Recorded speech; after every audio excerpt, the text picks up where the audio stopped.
அண்மை செய்தியை பார்த்துக் கொண்டிருக்கிறோம். திமுக தேர்தல் அறிக்கை தயாரிப்பு குழுவின் முதல் கூட்டம் துணை பொதுச் செயலாளர் கனிமொழி எம்பி தலைமையில் தொடங்கியது.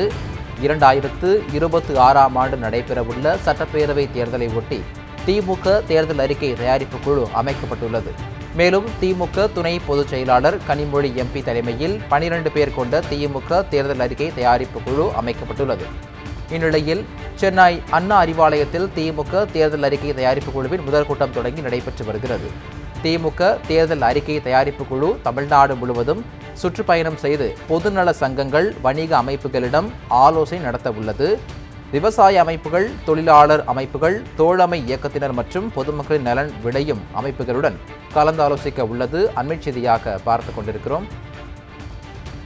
இது பற்றிய மேலும் உங்களை வழங்குவதற்காக எமது செய்தியாளர் தீபா இணைப்பில் இருக்கிறார். தீபா, வணக்கம். திமுக தேர்தல் அறிக்கை தயாரிப்பு குழுவின் முதல் கூட்டம் தொடங்கியிருக்கிறது. இந்த கூட்டத்தில் எதனை பற்றியெல்லாம் ஆலோசிக்க இருக்கிறார்கள்? முழு விவரங்களை பதிவு பண்ணுங்க. கண்டிப்பாக திமுகவின் 2026 தேர்தல் அறிக்கை தயாரிப்பு குழுவின் முதல் கூட்டம் சென்னை அண்ணா அறிவாலயத்தில் திமுக துணை பொதுச் செயலாளர் கனிமொழி தலைமையில் தற்போது தொடங்கியுள்ளது.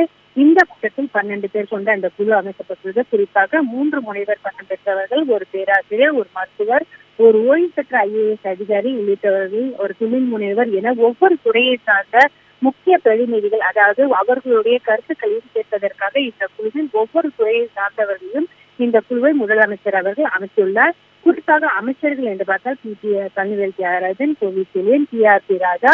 அது மட்டும் இல்லாமல் இந்த பெண்கள் என்று பார்த்தால் திமுக துணை பொதுச் செயலர் கனிமொழி அவர்களும், திமுக சட்டமன்ற உறுப்பினர் தமிழரசி, தேர்தல் அறிக்கை தயாரிப்பு குழுவில் அனைத்து மண்டல பிரதிநிதிகளும் இது அளிக்கப்பட்டது. குறிப்பாக ஒவ்வொரு துறையை சார்ந்தவர், தொழில்துறை ஆகட்டும், விவசாயத்துறை ஆகட்டும், மக்களின் அடிப்படை வசதிகள் தேவைப்படுகின்ற அந்த கருத்துக்களையும் ஒவ்வொரு மாவட்டத்திலும் அவர்களுடைய கருத்துக்களை தெரிந்து இந்த தேர்தல் அறிக்கை அமைக்கப்படும் என ஏற்கனவே திமுக தமிழக முதலமைச்சரும் திமுக தலைவர் அவர்களும் தெரிவித்திருந்தார். அந்த அடிப்படையில் தற்போது முதல் கூட்டம் சென்னை அண்ணா அறிவாலயத்தில் தொடங்கியுள்ளது. இது குறிப்பாக பார்த்தீர்கள், கடந்த 2021ஆம் ஆண்டு திமுகவின் தேர்தல் அறிக்கை பார்த்தீங்கன்னா 505 தேர்தல் அறிக்கைகள் இருந்தது. அதில் 3 முக்கிய அறிக்கைகளும் உடனடியாக முதலமைச்சர் ஆன பிறகு முதலமைச்சர்கள் கையெழுத்திட்ட அந்த விடியல் பயணமாகட்டும், கலைஞர் மகளிர் உரிமை தொகையாகட்டும், அது மட்டுமல்ல ஆவினுக்கான பால் குறைப்பு, பல்வேறு தேர்தல் அறிக்கையில் உள்ள